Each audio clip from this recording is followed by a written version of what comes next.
on the site of the collapse one shared purpose: to bring closure to the families who are waiting for news of their loved ones. We were forced to pause work briefly at around 7 a.m. due to lightning strike, but the work resumed within an hour.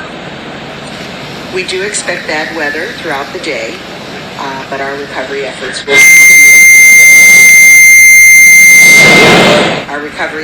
continue despite the rain, as they always do, as long as it's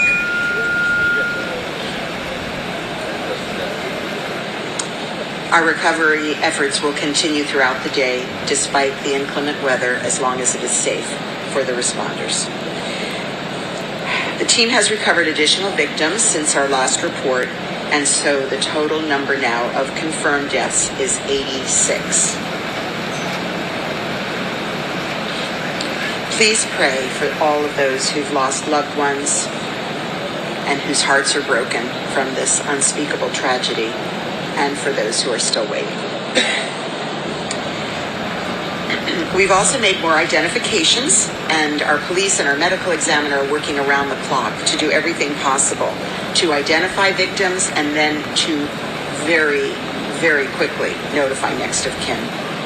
62 victims are now identified, and 61 next of kin notifications have been made.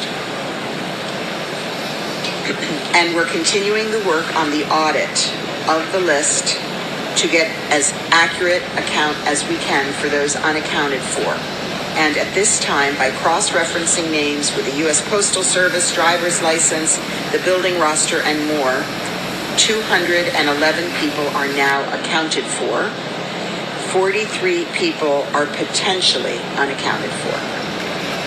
It's also important to note that we can only truly account for a missing person who is deceased once the identification is made.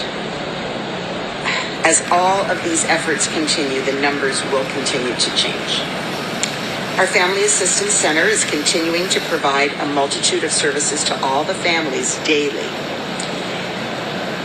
They have now served 186 unique families.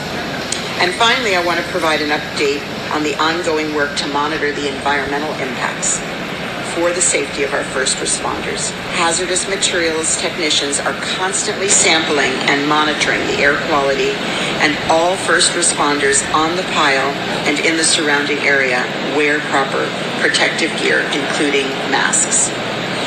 We also started testing very early on for asbestos, and we continue monitoring, and so far we have found no evidence of asbestos on the site. I want to thank everyone around the world and here at home from the bottom of my heart who have been caring for us every day for the last 16 plus days, and especially to the extraordinary teams from our local community and state and around the country who are part of the largest ever non-hurricane emergency response effort in Florida.